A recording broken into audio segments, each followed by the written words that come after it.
സദസ്സിൽ സന്നിഹിതരായിട്ടുള്ള ആർക്കെങ്കിലും അസ്നാർ കുട്ടി സാഹിബിനെ അനുസ്മരിക്കുന്നതിന് ഉദ്ദേശിക്കുന്നുണ്ടെങ്കിൽ വേദിയിൽ വന്ന് അനുസ്മരിക്കാവുന്നതാണ്. അതിനു മുമ്പ് അസ്നാർ കുട്ടി സാഹിബിന്റെ പേരക്കുട്ടി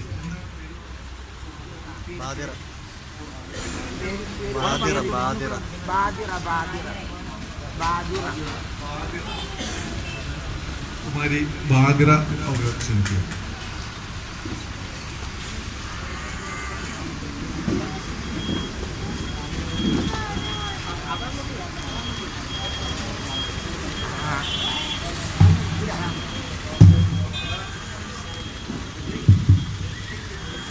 Respected all great personality who gathered here and my dear family members, first of all let me wish you a very good morning.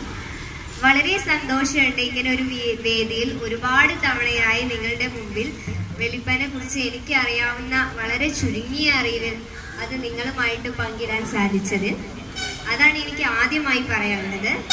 രണ്ടാമത്തെ കാര്യം എന്താണെന്ന് വെച്ചിട്ടുണ്ടെങ്കിൽ അസ്നാർ കുട്ടി സാഹിബ് എന്ന് പറയുന്ന വ്യക്തിയുടെ ജീവിതത്തിൽ ഒരുപാട് നല്ല പ്രശസ്തിയും പദവിയും ഒക്കെ എത്തിയതിനു ശേഷം ഒരുപാട് നഷ്ടങ്ങളും ലാഭങ്ങളും അദ്ദേഹത്തിന്റെ ജീവിതത്തിൽ കൈവരിച്ചിട്ടുണ്ടാവും. അതിൽ അദ്ദേഹത്തിന്റെ ഏറ്റവും വലിയ ഭാഗ്യം അല്ലെങ്കിൽ ലാഭം എന്ന് ഞാൻ കണ്ട് വിശ്വസിക്കുന്നത് എന്താന്ന് വെച്ചിട്ടുണ്ടെങ്കിൽ അദ്ദേഹത്തിന്റെ മക്കളും മരുമക്കളുമാണ്. എസ്പെഷ്യലി അവർക്ക് വേണ്ടി നമുക്ക് നല്ലൊരു കയ്യടി കൊടുക്കാം.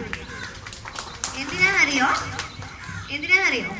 കാരണം ഇന്നത്തെ ഒരു ജനറേഷൻ അല്ലെങ്കിൽ ഇന്നത്തെ ഒരു കാലഘട്ടം എന്ന് പറയുന്നത് ജീവിച്ചിരിക്കുന്ന മാതാപിതാക്കളെ തന്നെ ഓർക്കാനോ അവരുടെ അടുത്ത് നിന്ന് ഒരു 10 മിനിറ്റ് സംസാരിക്കാനോ ഒന്നും നേരമില്ലാത്ത ഒരു കാലഘട്ടത്തിലൂടെയാണ് നമ്മൾ പോയിക്കൊണ്ടിരിക്കുന്നത്.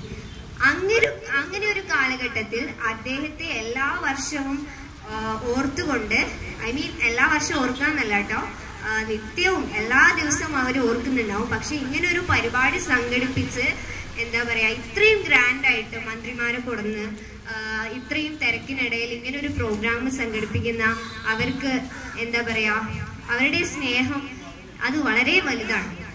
പിന്നെ എനിക്ക് പറയാനുള്ളത് എന്താ വെച്ചിട്ടുണ്ടെങ്കിൽ ഞാനൊരു എൻ്റെ അനുഭവം ഷെയർ ചെയ്യാം.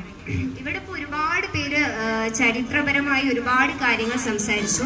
പക്ഷെ അവരുടെയൊക്കെ മുമ്പിൽ വെച്ചിട്ട് എൻ്റെ അറിവ് ഒരു 1% പോലും എനിക്ക് ഒന്നും അറിയില്ല. എൻ്റെ വല്യപ്പ പറഞ്ഞിട്ടില്ല അല്ലെങ്കിൽ എൻ്റെ ഉമ്മച്ചി പറഞ്ഞിട്ടുള്ളൊക്കെ കുറച്ച് അറിവ് മാത്രമേ എനിക്കുള്ളൂ. എങ്കിൽ പോലും കഴിഞ്ഞ ദിവസം ഒരു 6 months ബിഫോർ ഞാൻ പഠിക്കുന്നത് കോഴിക്കോട് അൽസലാമ ഹോസ്പിറ്റലിലാണ്. അപ്പം കോളേജിൽ എൻ്റെ സാറ് പറഞ്ഞു ഇങ്ങനെ രാഷ്ട്രീയപരമായി എന്തോ സംസാരിക്കുന്ന ഇടയിൽ എനിക്കൊരു ഓപ്പർച്യൂണിറ്റി കിട്ടി.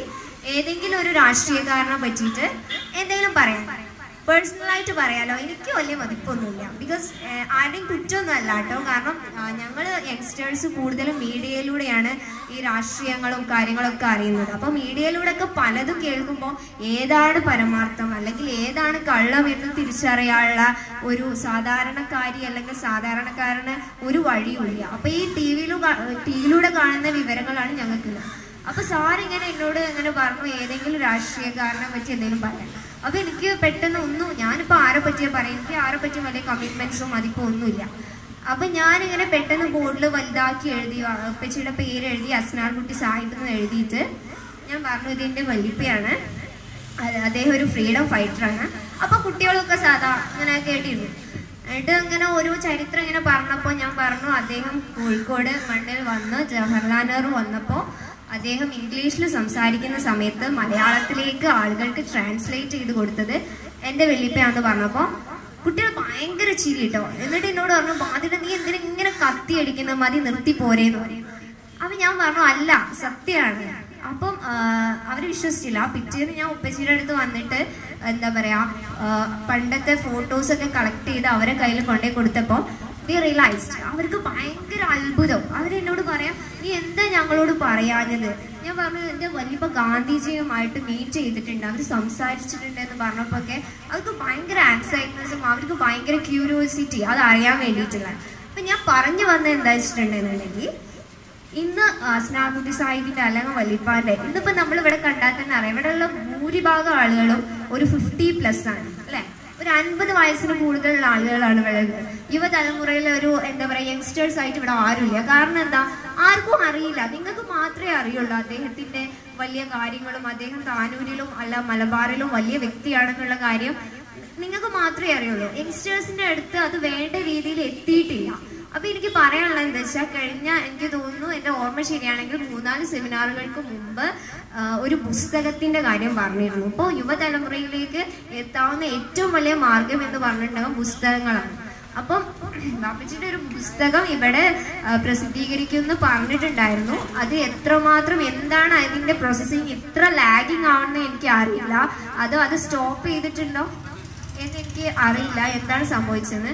അങ്ങനെ ഒരു പുസ്തകമൊക്കെ പ്രസിദ്ധീകരിച്ച് നമ്മളൊരു എന്താ പറയുക, ഈ താനൂര് തന്നെ സ്കൂളുകൾക്ക് ഒരു അവയർനെസ് പോലെ കൊടുക്കുകയാണെന്നുണ്ടെങ്കിൽ ഈ യുവതലമുറകളിലേക്കും അദ്ദേഹത്തിന്റെ കാര്യങ്ങൾ കൂടുതലായിട്ട് എത്തിച്ചേരുമെന്നാണ് എൻ്റെ ഒരു അഭിപ്രായം. പിന്നെ രണ്ടാമതായിട്ട് പറയാനുള്ളത് എന്താ വെച്ചാൽ, എന്നെക്കാളും രാഷ്ട്രീയപരമായിട്ടും അല്ലെങ്കിൽ ചരിത്രപരമായിട്ടും നിങ്ങൾക്ക് എല്ലാവർക്കും അറിയാം. അതുകൊണ്ട് ഞാൻ കൂടുതലായിട്ട് പറയേണ്ട ആവശ്യമില്ല. എങ്കിൽ കൂടി എന്താ പറയാ, വല്യപ്പാനെ പറ്റി പറയുമ്പോൾ ഒരുപാട് ഭയങ്കര നൊസ്റ്റാൾജിക് മൊമെന്റ്സ് ആണ്. പ്രത്യേകിച്ച് ഈ ശോഭ എന്ന് പറയുന്ന സ്കൂളിലെ നിങ്ങൾക്ക് എല്ലാവർക്കും ഭയങ്കര നൊസ്റ്റാൾജി. ഒരുപാട് പേര് ഇവിടെ പഠിച്ചതൊക്കെ ആയിരിക്കും. അപ്പം അദ്ദേഹം പഠിച്ച ഒരു സ്കൂളിന്റെ മണ്ണിൽ തന്നെ അദ്ദേഹത്തിന്റെ ഒരു സെമിനാർ, അദ്ദേഹം എവിടെയോ ഇരുന്നതെല്ലാം കാണുന്നുണ്ടാകും, ഒരുപാട് സന്തോഷിക്കുന്നുണ്ടാകും. അദ്ദേഹത്തിന്റെ മക്കളും എന്താ പറയാ, അദ്ദേഹത്തിന്റെ കൂടെ പ്രവർത്തിച്ച മറ്റാളുകളും ഒക്കെ ഇവിടെ ഇരുന്ന് അദ്ദേഹം പഠിച്ച മണ്ണിൽ ഇരുന്ന് നമ്മൾ ഈ സെമിനാർ പറയുമ്പം അദ്ദേഹം ദൂരെ എവിടെയോ ഇരുന്നതെല്ലാം കാണുന്നുണ്ടാകും. അദ്ദേഹം ഒരുപാട് സന്തോഷിക്കുന്നുണ്ടാകും. പിന്നെ എന്താ പറയാനുള്ളതെന്ന് വെച്ചിട്ടുണ്ടെങ്കിൽ, നമ്മൾ കുറച്ചും കൂടെ നമ്മളിപ്പോൾ പറഞ്ഞു ഇവിടെ ചാരിറ്റബിൾ ഫിനാൻഷ്യലി കുറവായതുകൊണ്ട് ഒന്നും മുന്നോട്ട് പോകാൻ പറ്റുന്നില്ല എന്ന്. ഭയങ്കര സങ്കടമുണ്ട് അത് പറയുമ്പോൾ. കാരണം ഇത്രയും റെലവെന്റ് ആയിട്ട് ഇത്രയും സ്ട്രോങ് ആയിട്ടുള്ള വ്യക്തിയുടെ ഒരു കാര്യം വരുമ്പോൾ ഇത് എങ്ങനെ ഇത്ര ലാഗിങ് ആവുന്നുള്ളത് മനസ്സിലാവുന്നില്ല. പക്ഷെ എന്താ പറയുക, പൈസ ചെലവില്ലാത്ത ഒരുപാട് കാര്യങ്ങൾ നമുക്ക് ചെയ്യാട്ടോ. കാരണം എന്താ വെച്ചാൽ, എൻ്റെ ഒരു ഐഡിയ ആണ്, നമ്മൾ സ്കൂളുകളിലൊക്കെ ഉണ്ടല്ലോ, എസ്പെഷ്യലി ഈ ശോഭയിലൊക്കെയാണ് അദ്ദേഹം പഠിച്ചത്, അതേപോലെ തൊട്ടടുത്തുള്ള SIUP-യിലൊക്കെ അദ്ദേഹം പഠിച്ചു. അപ്പം നമ്മൾ അവിടെ പോയിട്ട് ക്ലാസ് പോലെ അവയർനെസ് പോലെ കുട്ടികൾക്ക് കൊടുക്കുക. ഇങ്ങനെ ഒരു വ്യക്തി ഉണ്ടായിരുന്നു, ഇവിടെ പഠിച്ചതാണ്, ഇന്ന കാര്യങ്ങൾ ചെയ്തിട്ടുണ്ടോ എന്നൊക്കെ അവരോട് പറഞ്ഞാൽ എന്താ പറയാ, നിങ്ങളുടെ തലമുറ അല്ലാതെ തൊട്ടടുത്ത തലമുറകളിലേക്ക് അത് പാസ് ചെയ്ത് പോകും. ഇതൊക്കെയാണ് എനിക്ക് പുതിയതായിട്ട് പറയാനുള്ളത്. പിന്നെ വീണ്ടും പറയാണ്, ഒരുപാട് സന്തോഷമുണ്ട് ഇങ്ങനെ ഒരു വേദിയിൽ വല്യപ്പാനെ പറ്റിയിട്ട് ഏതാനും വാക്കുകൾ പറയാൻ സാധിച്ചതിൽ. പിന്നെന്താ പറയാ, ഇന്നത്തെ രാഷ്ട്രീയം പോലെ അല്ല അന്നത്തെ രാഷ്ട്രീയം. ഇന്നത്തെ രാഷ്ട്രീയം എന്ന് പറഞ്ഞിട്ടുണ്ടെന്നുണ്ടെങ്കിൽ നല്ല വെൽ നോൺ പേഴ്സണാലിറ്റി, അത്യാവശ്യം വിവരവും എന്താ പറയാ സമൂഹത്തിൽ കുറച്ച് അറിവും ഒക്കെ ഉണ്ടെന്നുണ്ടെങ്കിൽ ഒരു ബൈ ഇലക്ഷനിൽ പങ്കെടുത്തിട്ട് എന്താ പറയാ വിജയിച്ചു കഴിഞ്ഞാൽ അദ്ദേഹം വലിയ ആളായി അല്ലേ. പക്ഷെ അന്ന് അങ്ങനെയല്ല.